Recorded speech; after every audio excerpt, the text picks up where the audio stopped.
നമസ്കാരം. എമ്പുരാൻ എന്ന സിനിമയിലൂടെ പൃഥ്വിരാജ് ചെയ്തത് ആവിഷ്കാര സ്വാതന്ത്ര്യമാണ്. അതൊരു കലാകാരൻ്റെ അവകാശമാണ്. അങ്ങനെ പല ന്യായീകരണങ്ങൾ പറയാമെങ്കിലും രണ്ട് വിഭാഗങ്ങളുടെ മനസ്സിൽ സ്പർദ്ധ കുത്തിവെക്കാൻ ആ സിനിമയിലൂടെ പൃഥ്വിരാജിന് കഴിഞ്ഞു എന്നുള്ളത് ഒരു വാസ്തവമാണ്. ദേശീയ അന്വേഷണ ഏജൻസിയായ NIA പോലും സംശയമുനയിലാക്കാൻ പൃഥ്വിരാജ് ശ്രമിക്കുകയും ഒരു പരിധിവരെ ആ ശ്രമത്തിൽ അദ്ദേഹം വിജയിക്കുകയും ചെയ്തിട്ടുണ്ട്.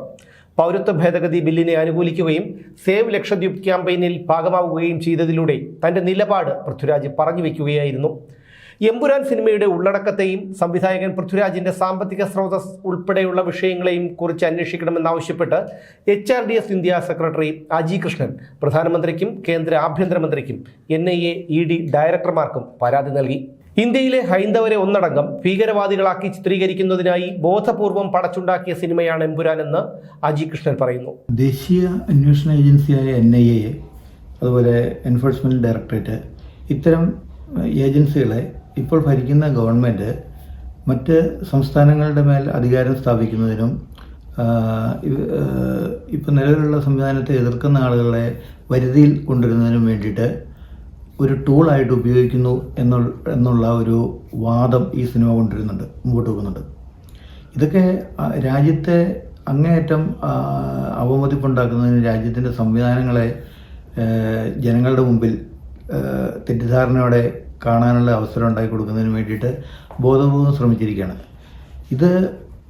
ഇത്തരം വിഷയങ്ങളുണ്ടാകുമ്പോൾ നമ്മൾ കാണേണ്ട ഒരു കാര്യം, ഈ സിനിമ റിലീസ് ചെയ്യുന്നത് മറ്റ് രാജ്യങ്ങളിൽ, ഇപ്പം UK റിലീസ് ചെയ്തിട്ടുണ്ട്. അപ്പോൾ അത്തരം രാജ്യങ്ങളുടെ മുമ്പിൽ പോലും നമ്മുടെ രാജ്യത്തിൻ്റെ യശസ് കളങ്കപ്പെടുത്തുന്നതിന് വേണ്ടിയിട്ടുള്ളൊരു ബോധപൂർവമായ ശ്രമം നടക്കുന്നുണ്ട്. ഇപ്പം ഈ നമ്മുടെ രാഹുൽ ഗാന്ധി അമേരിക്കയിലൊക്കെ പോയിട്ട് ഇന്ത്യക്കെതിരെ സംസാരിക്കുന്നത് പോലെ. അപ്പം ഇതൊരു വളരെ വ്യക്തമായ പ്ലാനിങ്ങോടുകൂടി നിർമ്മിച്ചിട്ടുള്ള ഒരു സിനിമയാണിത്. ഇങ്ങനെ രാജ്യത്തെ അപകീർത്തിപ്പെടുത്തുന്നതിന് വേണ്ടിയിട്ട് വളരെ ബോധപൂർവം പൃഥ്വിരാജ് എന്ന് പറയുന്ന സംവിധായകൻ വേറെ ആരുടെയൊക്കെയോ ആജ്ഞാനുവർത്തി ആയതുകൊണ്ടാണോ, അല്ലെ വേറെ ആരുടെയൊക്കെയോ പ്രേരണയും, അല്ലെ അവരുടെ പണം കൈപ്പറ്റിക്കൊണ്ടും ഒക്കെ ചെയ്തിട്ടുള്ള ഗുരുതരമായ ഒരു ഡാമേജ് നമ്മുടെ രാജ്യത്തിന് ഉണ്ടാക്കി തീർക്കുന്നതിന് വേണ്ടിയിട്ട് ബോധപൂർവം ചെയ്തിട്ടുള്ള സിനിമ തന്നെയാണിത്. അതിൻ്റെ ഒരു ഉദാഹരണം, ഇപ്പോൾ ഇയാളുടെ ഇപ്പോൾ ഈ ബോംബെയിൽ 38 കോടി രൂപയ്ക്ക് മറ്റാണ് ഒരു ഫ്ലാറ്റ് വാങ്ങിയിട്ടുള്ളതെന്ന് കേൾക്കുന്നു. അതുപോലെ ഒരുപാട് വില കൂടി വണ്ടികൾ വാങ്ങിക്കൂട്ടുന്നു. ഇപ്പോൾ ഇവിടെ സിനിമയിൽ അഭിനയിക്കുന്ന ആളുകൾക്ക് ഒരുപാട് പേരുണ്ട്. കണ്ടവാനും പൈസ ഇതിനകത്തൊക്കെ വരുന്നത് നമ്മൾ പറയുമ്പോഴും ഈ പണം മുഴുവൻ ഊതിപ്പെരുപ്പിച്ച കണക്കുകളാണെന്നാണ് ഇപ്പം പുറത്തു വരുന്ന വിവരങ്ങൾ.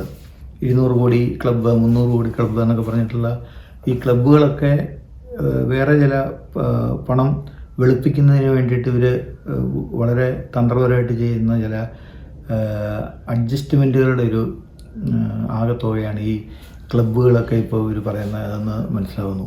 അതിനെക്കുറിച്ചൊക്കെ ചില ചർച്ചകളൊക്കെ നടക്കുന്നുണ്ടല്ലോ. ഇപ്പം നമ്മുടെ സുരേഷ് കുമാർ അതിനെപ്പോലുള്ള ആളുകളൊക്കെ അത്തരം ചർച്ചകളിലേക്ക് വന്നിട്ടുണ്ട്.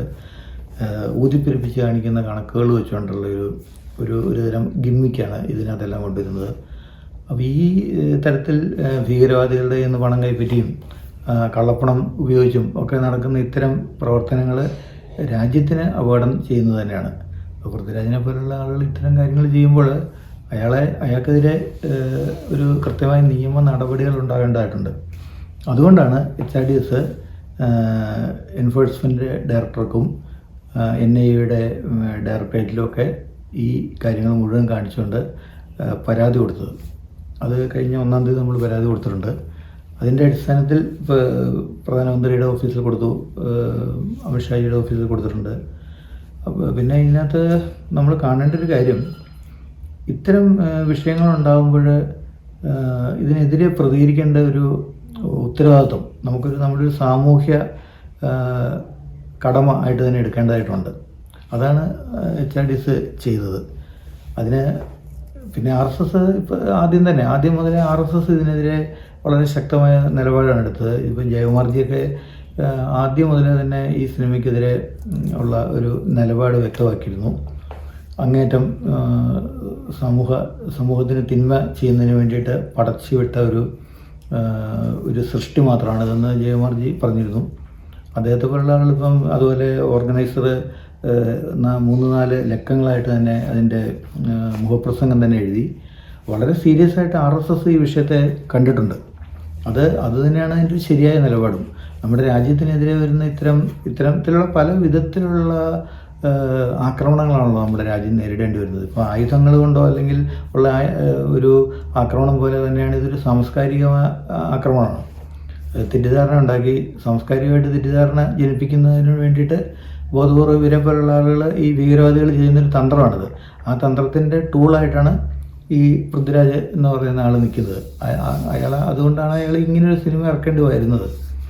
അതുകൊണ്ട് അതിനെയൊക്കെ നമ്മൾ എതിർക്കേണ്ടതായിട്ട് തന്നെയുണ്ട്. ചാഡീസിൻ്റെ സാമൂഹിക ഉത്തരവാദിത്വമാണത്. അതുകൊണ്ടാണ് ഞങ്ങൾ ഈ പരാതികളായിട്ട് മുമ്പോട്ട് പോകേണ്ടി വന്നത്.